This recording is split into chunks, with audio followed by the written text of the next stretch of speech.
इकडे राज्यातल्या एसटी कर्मचाऱ्यांनी आपला संप मागे घेतलाय। 2 दिवसांपासून पुकारलेल्या संपावरती एसटी कामगार संघटना आणि मुख्यमंत्री यांच्यात बैठक झाली।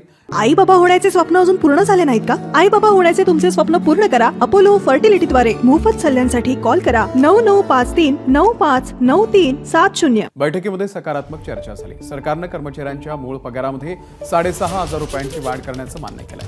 तसंच ज्यांना कर्मचाऱ्यांना गुन्हे दाखल झाल्याने बडतर्फ करण्यात आले त्यांना पुन्हा एकदा कामावरती घेण्याचं देखील सरकारने मान्य केलंय। सरकारच्या निर्णयानंतर एसटी कर्मचारी संघटनांनी आता समाधान व्यक्त केलंय।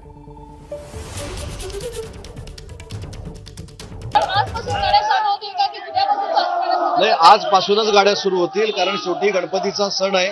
विशेषतः कोकणामध्ये जाणाऱ्या या ज्या गाड्या आहेत या आमच्या दृष्टीने अतिशय महत्त्वाच्या आहेत आणि म्हणून मी मुख्यमंत्र्यांना आणि उपमुख्यमंत्र्यांना धन्यवाद देईन। या सगळ्यामध्ये मध्यस्थी करण्याची संधी त्या दोघांनी मिळून मला दिलेली होती आणि आज सगळंच्या सगळं कर्मचाऱ्यांच्या मनाप्रमाणे करण्याची भूमिका दोन्ही नेते मंडळींनी घेतलेली आणि सरकारनं निर्णय घेतलेला। आणि या संदर्भातले अपडेट देण्यासाठी कोकणामधून आपले प्रतिनिधी अमोल मोरे सध्या आपल्या सोबत आहेत। अमोल, अखेर जो संप होता तो आता मागे घेण्यात आलेला आहे। सकाळपासून बस सुरळीत सुरू झाल्याचं कळतंय।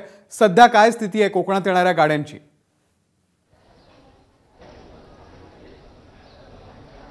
अमोल, नक्कीच हा चाकरमान्यांना मोठा दिलासा देणारा निर्णय म्हणावा लागेल। अर्थात कर्मचाऱ्यांसाठी हा एक त्यांच्यासाठी समाधानकारक मोठा निर्णय आहे, पण त्याच वेळेला चाकरमान्यांसाठी कुठेतरी जे हाल होणार होते ते मात्र यात आता होणार नाही आहे। त्याचं कारण असं आहे की मी आता रत्नागिरी एसटी डेपोमध्ये उभा आहे।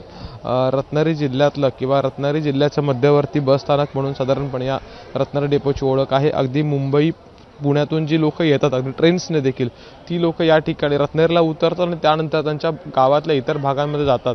त्यामुळे सकाळपासून जर आता आपण बघितलं म्हणजे काल 2 दिवसापूर्वीची परिस्थिती सेम वेळेला आपण साधारणपणे लोकांपर्यंत प्रेक्षकांपर्यंत पोहोचत होतो। त्यावेळेला मात्र असणारी गर्दी गाड्यांची संख्या जी होती ती कमी होती, पण आता मात्र गाड्यांची रहदारी वाढलेली आहे, लोकांची वर्दळ वाढते आणि जे चाकरमानी मुंबई पुण्यातून येतात म्हणजे जर आता आपण बघितलं ह्या बॅग्स आहेत त्यांना त्यांच्या गावी जाण्यासाठी स्वाभाविकपणे सर्वांचा फायदा होणार आहे। अर्थात सकाळच्या वेळेला गाड्यांची संख्या कोकणात किंवा ह्या काही डेपोंमध्ये ही साधारणतः तुलनेने इतर भागातला विचार केला तर कमी असते, पण जी आकडेवारी किंवा जी माहिती मिळते त्यानुसार गाड्या किंवा कर्मचारी जे ते कामावरती सुरळीत येतात, गाड्या सुरळीत धावतात, कर्मचारी दाखल होतात आणि त्यामुळे चाकरमान्यांना हा एक मोठा दिलासा म्हणावा लागेल। आणि ग्रामीण भागामध्ये देखील साधारणपणे जी व्यवस्था आहे एस टीची वाहतूक व्यवस्था ती देखील सुरळीत झाल्याचं किंवा सुरळीत होईल काही वेळामध्ये।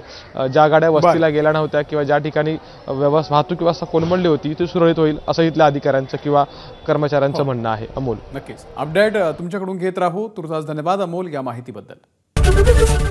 एबीपी माझा, उघडा डोळे बघा नीट।